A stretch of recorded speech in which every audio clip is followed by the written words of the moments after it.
Hi, welcome back to another video. This video I'm going to be looking at this Xbox One S. Now this Xbox One S is stuck in a low resolution. I picked it up for 40 quid and it hasn't been opened before. The warranty sticker is still intact. So what I'm going to do now is I'm going to show you just really quickly what it's doing. Every time I try to change resolution, it just goes back into 480p. So I'll show you that, and I'll take this apart, and I'm going to be changing the retimer. That's what's going to be the issue, I think. And I'm going to be using this retimer here. It's this is for an Xbox One X. It's a TDP 158, but it will work on the Xbox One S. So yeah, I'll show you what it does, and I'll take it apart and put it underneath the microscope. Okay, so this is what it's doing. As you can see here, I'm in 640 480p. When I switch to 720, screen goes black for about 15 seconds. I have speeded it up just a small bit here for this video, but it's around 10 or 15 seconds I think it goes black for, and it goes back then to 640 480 when I try 1080p. It's the same thing. So basically what I've done here as well, I factory reset, and that screen is coming up now, but just this kind of does verify if it is that chip or not. If it's doing this exact thing when you reset it, if it keeps going back to 480p, I mean it's nearly 100% of the time I would say like going to be that retimer chip. Okay, so this is the retimer that I'm going to be replacing. Because it won't go into a higher resolution, I'm getting 420p. That means that the HDMI port is going to be fine and filter is going to be fine. So this is most likely down to this chip here. But if you had no display, it might be this chip, or it might be these filters could be bad, or it could be your HDMI port, you know. But because of the issue I'm having, I'm pretty sure it's going to be just this chip here. So I'll remove that. I think I'm going to set the air to 420 and 90% airflow, and I'm going to take that off. Put some flux down and flow in the new chip, and hopefully that will solve the issue.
Okay, so I did just actually add some more solder to that middle pad there.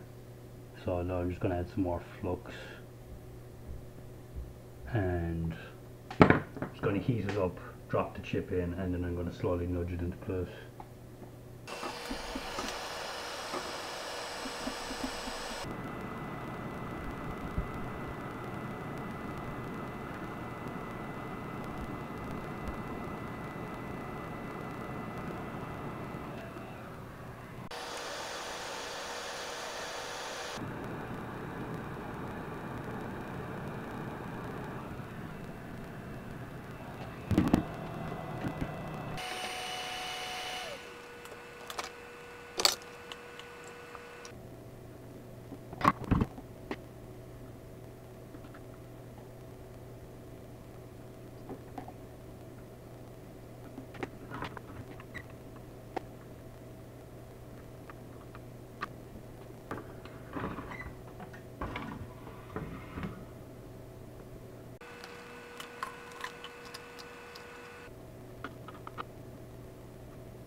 Okay, now let's check if anything has changed, if we can actually get higher resolutions now that that chip is soldered.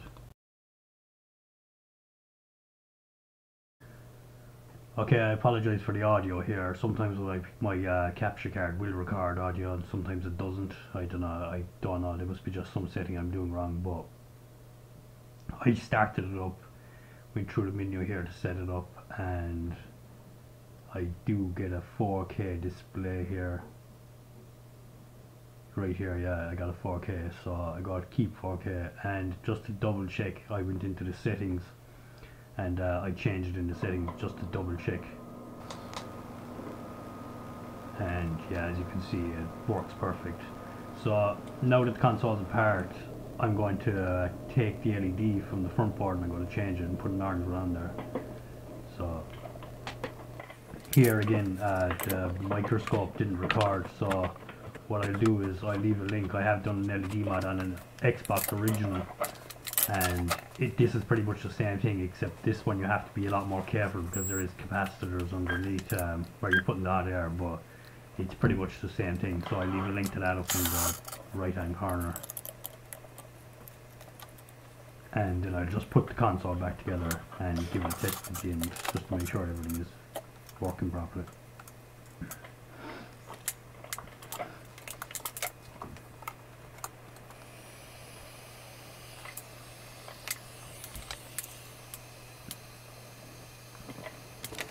Okay, so here's what it looks like now with the orange LED.